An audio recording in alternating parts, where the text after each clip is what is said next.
Good evening, everyone. I'd like to call to order tonight's Common Council meeting. Today is Tuesday, June 10th, and the time is 7 p.m. I'll ask our clerk, Joanne Marcon, to call the roll. Mayor Kim Smith, Here. Jim Benash, Here. Kathy Lohendorf. Here. Stephen Knott, Present. Mike Milkey, Here. Barry Jurassic, Present. Diane Wolf. Here. Thank you. Please rise for the Pledge of Allegiance. I pledge allegiance to the flag Of the United States of America and to the republic for which it stands, one nation, under God, indivisible, with liberty and justice for all. Thank you. Item 3, the rules of the City of Onalaska Common Council and its subcommittees. This is a harassment-free forum. The City Council and subcommittee meetings shall be conducted in a courteous manner. Citizens, council, and committee members shall be allowed to state their positions in an atmosphere free of slander, obscene remarks, or threats of violence. Sufficient warnings may be given by the sergeant at arms or chair at any time during the remarks. And in the event that any individual shall violate the rules of decorum as set forth, such person may then be cut off from comment or debate. Item 4 is public input.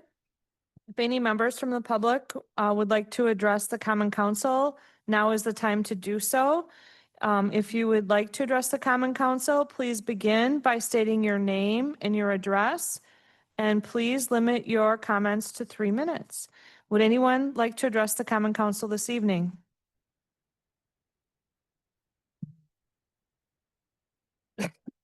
Second call for anyone wishing to address the Common Council this evening.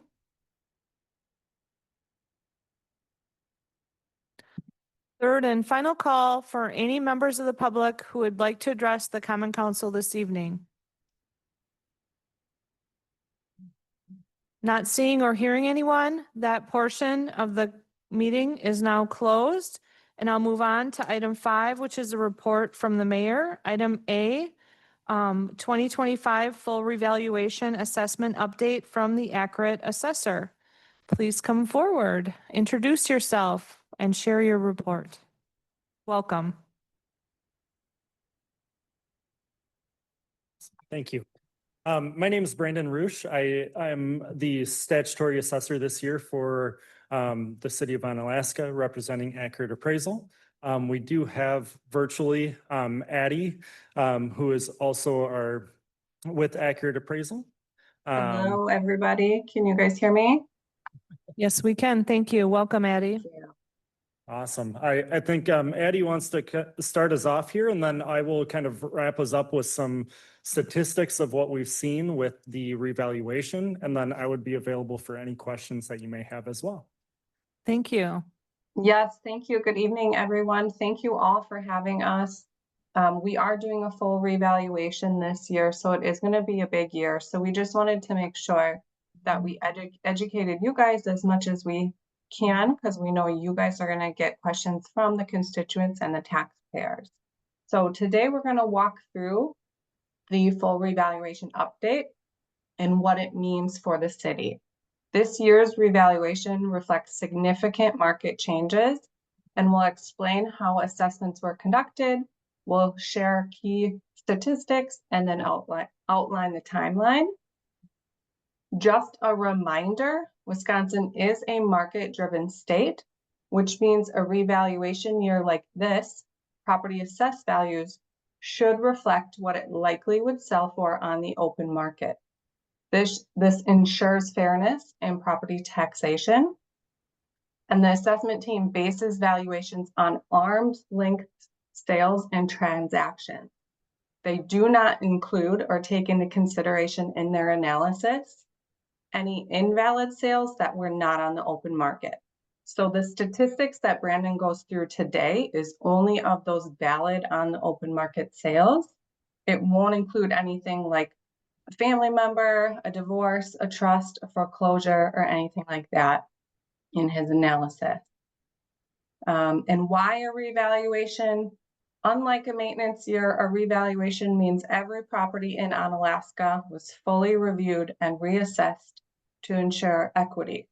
Over time, market changes of some property types or some neighborhoods can appreciate faster than others. And without a revaluation, disparities build, leading to that unfair taxation.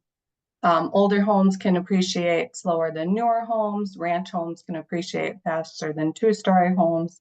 Those are just a couple of examples of why you want to continue to keep doing revaluations every few years. A city revaluation must be completed so often and is mandated by the state of Wisconsin. And once it falls above or below 10% of state equalized value. Once they do, they have 5 years to get back into compliance within that 10%. And the city had already fallen since the last revaluation. Actually, the last revaluation was in 2022. And already in 2023, the city had fallen out of compliance and equalized value was at 89% in 2023 and at 81% in 2024. So with that, I am going to hand you over to Brandon and he will talk about the stats used to determine these assessed values in the revaluation.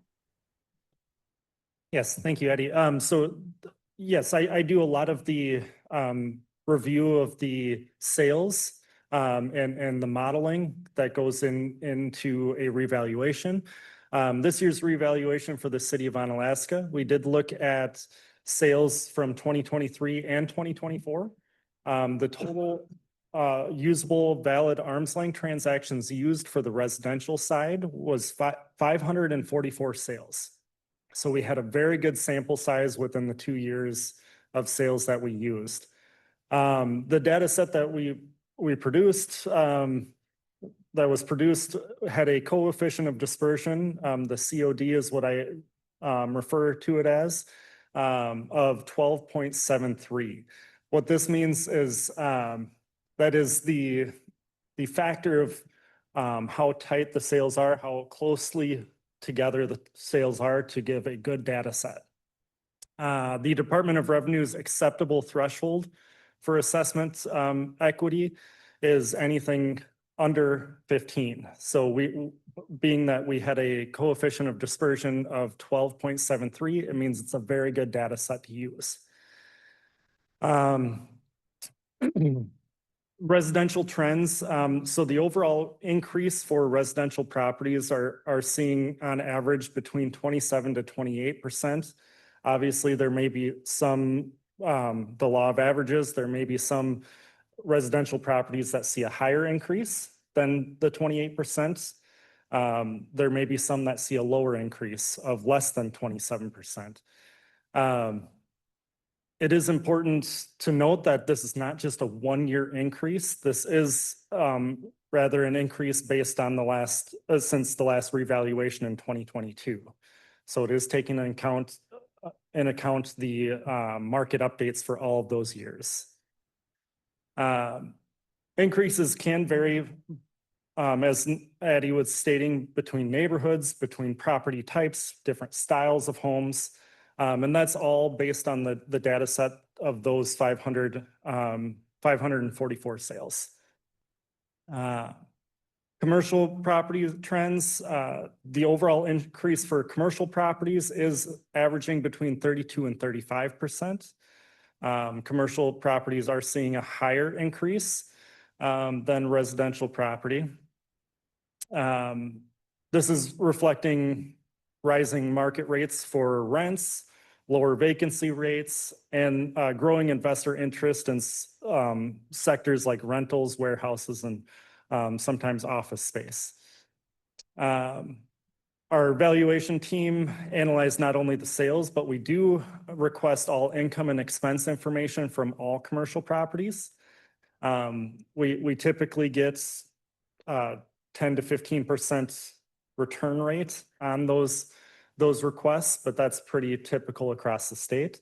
But we do take all of that data into consideration when applying new values to commercial property. It's not just sales with commercial. And then what does this mean for the city? So an increase in assessment does not automatically mean that your taxes are going up. The property assessments determine how the tax burden is divided, not how much total tax the city is collecting. So the taxes for the residents who are in attendance or viewing this, the budgets aren't necessarily increasing by 27%. It's just redistributing where the taxes are coming from. And if a property increases more than the average, your share of taxes may increase. But if your property assessment increases less than the average, you may actually pay less in your tax burden. So that's just key points to point out there. Our schedule here, so notices are due to be mailed out here in the middle of July. We do have 4 ways to contact us during the appeals process for open book. Residents can call our office at any time. Our phone number will be on the notices. We can schedule a phone call. The residents can schedule a phone call. Appointments are available between July 31st and August 1st. And then we do have in-person open book appointments available as well. And we will entertain walk-in appointments as well as time is available. Those dates are set to be August 4th, August 5th, and August 6th. And then anytime after the initial notices are sent to the start of Board of Review, we will be monitoring. There's a specific email for the City of Onalaska. Anytime a property owner goes onto our website and submits a document for review, it sends that same document that's filled out with any attachments to that email, and an assessor will be reviewing that as it comes in. And then the formal appeal process is the Board of Review. The deadline to file for an appeal is 48 hours prior to the initial meeting, which will, that 48-hour deadline will be September 8th at 10 a.m. because the first Board of Review date is scheduled at 10 a.m. on September 10th. So final thoughts to kind of wrap us up here. We know revaluations can bring surprises, especially after several years without going with the revaluation. The higher increases can cause some shock and awe. But this process is essential in maintaining fair and equitable property taxation.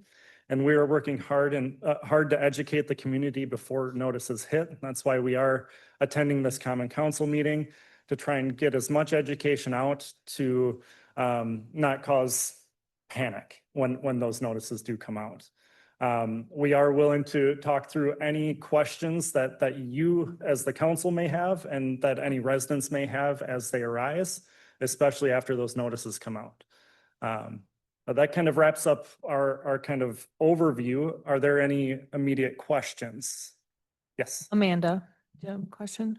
I just wanted 2 points of clarification. One, I think we wanted to show a really short video, if we can, but prior to that, and Addie, maybe I'm misremembering this, but I thought at one point you said once the letters go out, a resident, if they're interested in seeing the sales values used for their specific property calculation, there will be a website that they can go on, they can put in their address, and that data will be available online, so you can actually see the sales in the neighborhood that were used in calculating your valuation, which we didn't have during the last reval, and I think that will be helpful this time.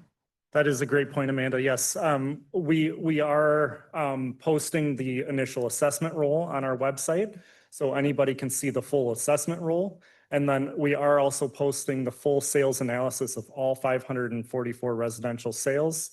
And it's broken down by style, by neighborhood. So you can look at your specific assessment neighborhood, your specific style of home, and see how you compare, and if your assessment seems fair.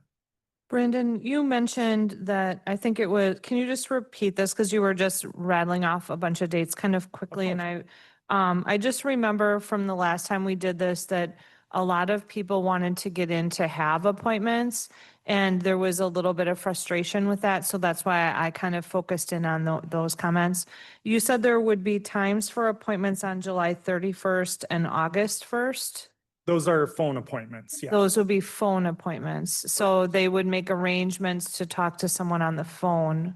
That's would correct. Those, are those like full day appointments or the day will be filled with appointments or just for a short period of I time? can speak to that. Right Sure. now, we have the afternoon of July 31st and the morning of August 1st, but we are going to be monitoring them very closely. And if we need to add more time for more appointments, we will. The same thing with the in-person. I know last revaluation, I think they weren't monitored as well as they should have been. So we're gonna be really keeping an eye on them, and if they fill up, we will send multiple assessors and continue to add appointments, really as much as needed. As long as they keep filling up, we'll keep adding those appointments this year. Okay, thank you for that. That was one thing I wanted to be sure of. Thank you. Let's do the video before we dive into questions. Okay.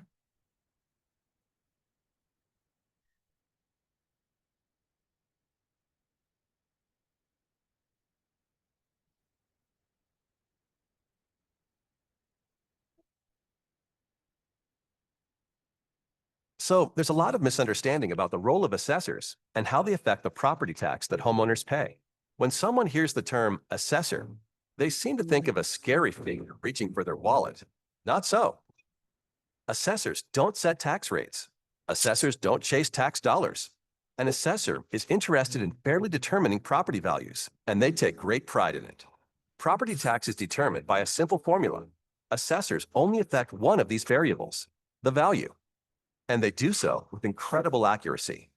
Assessors aren't tax collectors or even tax setters. They're just fellow taxpayers, and their primary goal is to make everything fair and equitable. Imagine that you're in a restaurant with two friends. One orders a hot dog, one orders a plate of caviar, and you order a steak.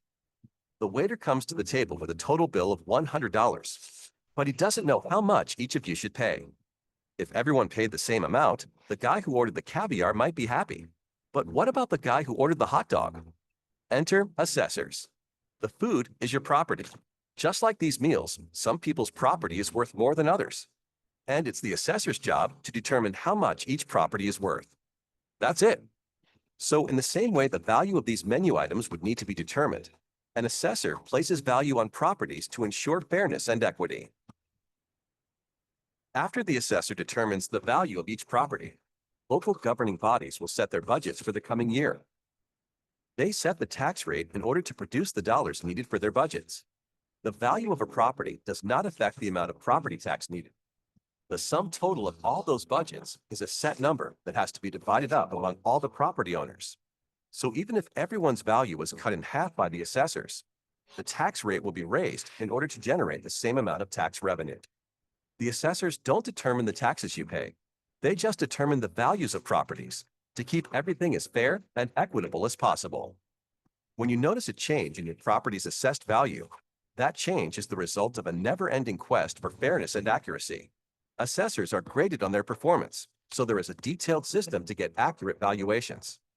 First, the assessor looks at similar properties that have sold, their sale prices, and the terms and conditions of each sale. That's the reason your home won't just be compared to the place next door. Studying things like square footage, age, and location helps assessors determine how comparable another property is to yours. Even seemingly small details, like an extra bathroom or finished basement, can result in significant differences in value in two otherwise identical homes. Assessors maintain a thorough database of real estate information to make this process as precise as possible. Changes in value are typically the result of local real estate market sales or major changes to a property. Remodel a kitchen or finish your basement, and your property's value could increase. When you see your home's assessed value, you can rest assured that the number has not been drawn out of a hat, nor generated with anything but equity and accuracy in mind. Long story short, assessors are here to help, not trying to hinder. Their focus is accurate values, not tax collection. The only things an assessor chases are fairness and equity, and they take great pride in it. So obviously that is a bit of an oversimplification, especially on the municipal budgeting side, but it does sort of illustrate the goal of a reassessment. And we wanted to highlight the video. It is on our website, has actually been on our website for a couple years now, but you as council members will likely have people reach out to you. And more often than not, we find that people don't understand how this all works. And so this video is a good tool in at least sort of giving them a base understanding of why we do reassessments, how that impacts your property, and sort of also that just because you've had a reassessment, it does not mean you're automatically going to have an increase in taxes. Thank you for that, Amanda. Okay. Sabrina. Thank you. I was also going to add, we did work with Accurate and we are including in the water bills that will go out in the next couple of weeks, a letter that talks about that they're going to receive a letter from Accurate. Also states the average increase and so forth. So you'll see that in the water bills as well. Thank you. Okay, any other questions? Larry Jurassic. Thank you, Chair. You had mentioned single family and commercial. Does yours also do multifamily? Yes, a multifamily, anything over 3-family unit would be considered commercial property by the Department of Revenue. So Okay. that is bundled in with the commercial valuation. And we've noticed a trend that multifamily is seeing on the higher end of the commercial increases in Right. values. Okay. Yes. Thank you. Are you getting the information for, like how many bedrooms, how many bathrooms, just off of like the last sale of the home? Is That is one avenue that we do ensure that our data is correct. There could be other times where property owners give us a call and let us know when changes do happen or if our data is incorrect. We will make sure that it's correct. We did also do a full walkthrough, exterior walk of properties. We did try to get into as many properties as we could to verify that data. But so we did ensure that it was correct and or correct any data that was incorrect at that point in time. But kind of all of those avenues, we try to make sure that first and foremost, the data of every property is correct. They do also view out permit data. So if you have a renovation and you pull a building permit or you build, they have access to all that data as well. Yes, Thank you. of course. Okay, any other comments or questions? Alder Wolf? Thank you. I just wanted to mention that Accurate Appraisal has a LinkedIn account and you present the information very well. I just wanted to note that because I've been following you for quite some time and it does give me the answers. And a lot of times I go right to what you have because I just think you just phrase it very well. So Good. thank you for that. Yes, you're very welcome. We try to make it as easy to understand as possible because we do understand not everyone looks at their real estate values on a daily basis. So. We will also be working very closely with the city to educate as much as we can, which will include some social media posts and educational materials that are highlighting just the city of Onalaska. So hopefully, if you like the LinkedIn, you'll like some of what we're putting together for that as well. Thank you for that, Eddie. Alder Milky? Thank you, Mayor. Just a quick question. You mentioned the return rate for businesses was around 10%, sending things back in. Do you have data on the open rate for like homes where we were actually able to go in and view a home? Like how many actual, you know what I'm saying? Yeah. Eddie, do you have that offhand by chance of how many homes we did get into? I know it's typically about 10%. It's about the same because it also depends on if people are home when we are walking, because we do walk during the day.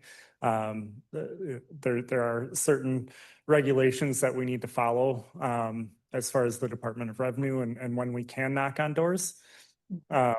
So that plays a huge part because people may be at work. Yeah. Yeah, I But, did hear 15% today. So give or take, Higher it return. was right around the 15%. We did, however, measure every single property to verify every single sketch and all the exterior stuff when we're there as well. But that is actually higher than normal. The new normal is about 10%. Just because the law did change that you used to be able to not even attend board of review if you didn't let the assessor in your home, and that law did change. So we're seeing less than 10% most of the time. Thank you. Yes. Okay, any other questions or comments? Thank you for your presentation today. Go ahead. Just a quick question. If in a neighborhood, homes haven't particularly sold in that particular neighborhood, how do you go about assessing that area? I mean, you're going to have low income, probably close to middle class, and how are you going to figure that out? Sure. So if there is a smaller data set for a particular neighborhood, we would look at averages for the city for each individual style. We do try to hone in as best as we can. And the assessment neighborhood may not be a typical, what a resident would think of the 2 blocks surrounding them. An assessment neighborhood would probably be the surrounding 200 homes or so. So it is, we try to do that to ensure that there's a large enough data set to support comparable values and support that valuation. Okay, I hope that answers your question to thank you. some extent. Thank you, Alder Banash. Okay, Alder Wolf? Thank you. I have a follow-up question. I know that right now there's a couple of homes on the market for close to 2 million. And when I looked at them up, they're currently assessed at about 950 or so. The question that I get a lot of times from people are like, say if that home does sell for 2 million and today it's assessed at 950, at what point in time will that be reassessed? Certainly. So during the assessment process, we do look at current listings to, again, verify data, make sure that the data is correct. If there's been any updates that weren't captured during building permits and that type of thing. And we would correct the data at that point in time. We try to do that throughout the year for even off market updates or revaluation years. So during the maintenance years. But even if it sold this year, we would not look at that sale, but we would capture it in the following revaluation. Or if next year when we review that sale again, if there's data that is incorrect on our record, we would reflect it at that point. Thank you. Yes. Thank you, Brandon and Addie. Is there anything else? Anyone? All right. Well, thank you for attending tonight. We do appreciate it. Thank you, Thank Addie, you. for attending from afar. Yes, thank you, everyone. All right. Anyone, staff, you guys good? Okay. Item B is the ribbon cutting ceremony for the Dash Center. That'll be held on June 26, 2025 at 5:30 p.m. Rick or Dan, did you want to add anything, or Amanda, to this? We really want you to come. Yeah. There will be a flyer, so to speak, has been put together that will be going out, circulating. I don't know if it's going to be mailed out or if it's going to be sent out in some form or fashion. That will give some additional information regarding the times of certain things. So that should be going out here very shortly. Yeah, but everyone is welcome to attend. So for everybody. You might even get a special gift if you attend. Ooh. It's already on my calendar, but now I'm definitely coming. Okay, we'll hope for good weather. All right. Next up, recommendation for approval and/or possible action from the following committees, commissions, boards, or officials. All of the items listed under the consent agenda are considered routine and will be enacted by one motion. There will be no separate discussion on these items unless a council member requests removal, in which event the item will be removed from the consent agenda and considered in the order of business in the non-consent agenda. Are there any items that councilors would like to have removed from the consent agenda? Alder Wolf? Thank you. I'd like to pull under plan item S as in Smith.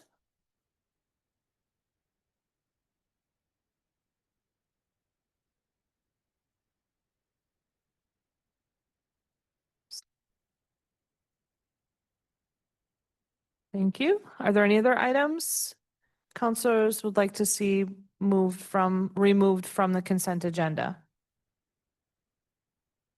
Okay, if not, I'll entertain a motion to approve. Move to approve. Second. Okay, we have a motion on the floor by Stephen Knott. It's been seconded by Larry Jurassic to approve the consent agenda. All those in favor, please say aye. Aye. Any opposed, say no. The consent agenda has been approved. Now we'll move on to the non-consent agenda. Item 7 is a recap of items pulled from the consent agenda. There was one, it was item S from the Plan Commission. S as in Sam. This was approval of a rezoning application. This is a rezoning of 2 parcels of land from a mixed-use neighborhood MUN district to a park and open space P2 district for the purpose of expanding Dash Park located at 114 and 120 3rd Avenue South. These are tax parcel ID numbers 181010 and 181020. The applicant was Skogenheim LLC. The recommendation coming out of Plan Commission was to approve this rezoning application. Move to approve. Second. A motion on the floor by Stephen Knott. It's been seconded by Diane Wolf. Is there discussion? Diane Wolf? Thank you. So I just had a question. I know we talked about a little bit about it last month.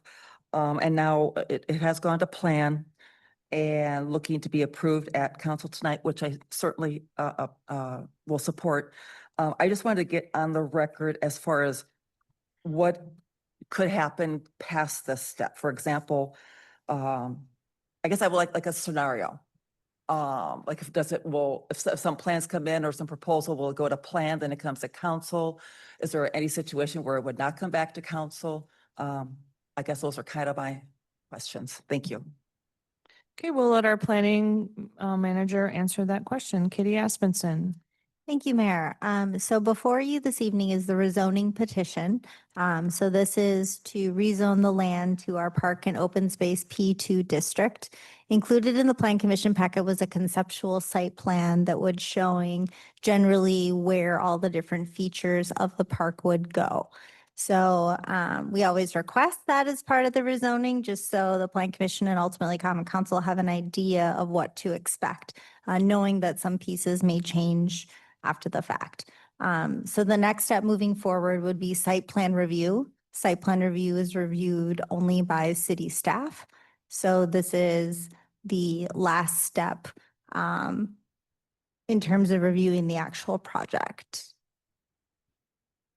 Assuming the project doesn't need approval because we don't have the final plan, so we don't really know. So to a certain degree, we can't answer that question in the sense that like, if they follow all city ordinances and meet all requirements based on the level of improvements they're proposing to put, it may not come back.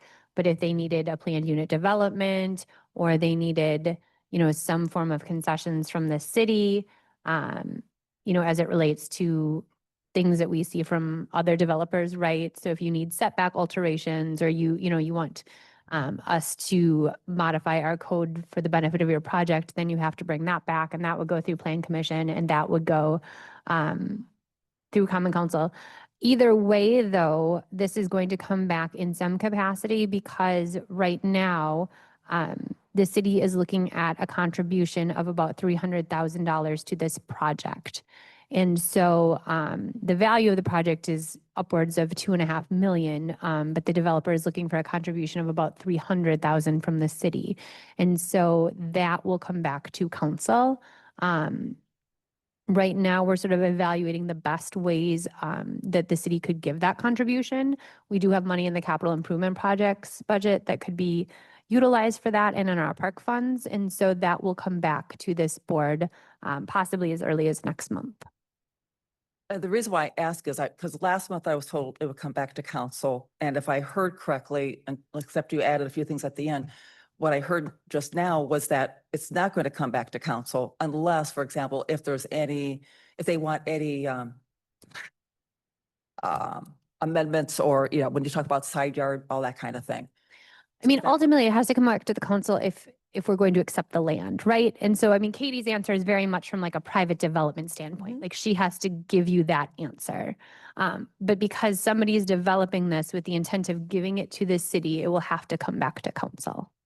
Okay. I mean, we don't have to, in theory, accept Okay, the donation, or in theory, the council could choose not to contribute to the project.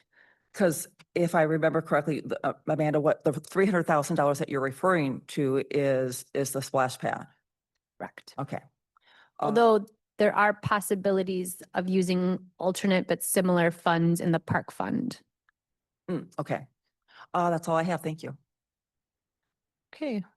Any other discussion? Okay, the motion on the floor is to approve. I have to go back to it. Sorry about that. I turned page. Motion on the floor is to approve the rezoning application for the 2 parcels. All those in favor, please say aye. Aye. Any opposed, say no. Motion carries unanimously. Thank you. Item 8, Finance Committee. Mike? Thank you, Mayor. The following is a list of monies expended since the last common council meeting dated May 13th, 2025. A total amount of $2,584,854.66, and I will move to approve. Second. Motion on the floor by Mike Milky. It's been seconded by Stephen Knott to approve the vouchers as described. Is there any discussion? All those in favor, please say aye. Aye. Aye. Any opposed, say no. Motion carries unanimously. Thank you. Item 9, City Administrator Report. Thank you, Mayor. In front of you is the report that I handed out at the beginning of the meeting, just going over it briefly. Again, I know you all know how to read the document. Just an update on the community center. As you all know, that is moving along. We have the ribbon cutting coming up on June 26th. There was a donor appreciation event held there last Thursday. Meetings have started being held there. We had our OBA meeting there today. So it was nice to be able to show people off. People are very impressed with the facility. And so it's a great addition to the city of Onalaska. Just a reminder that next Thursday, June 19th at 5 p.m. is a special common council meeting.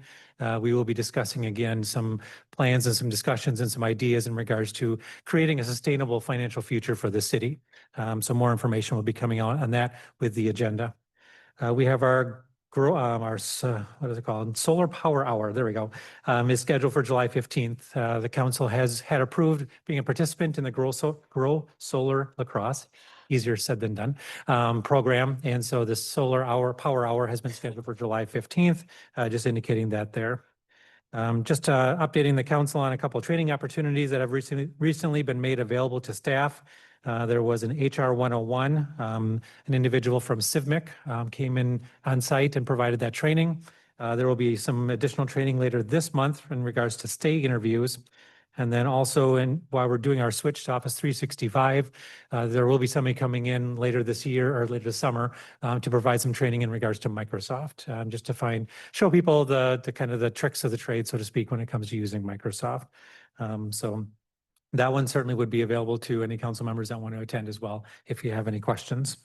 And then the last item on there is just next year is the 175th anniversary of the city of Onalaska.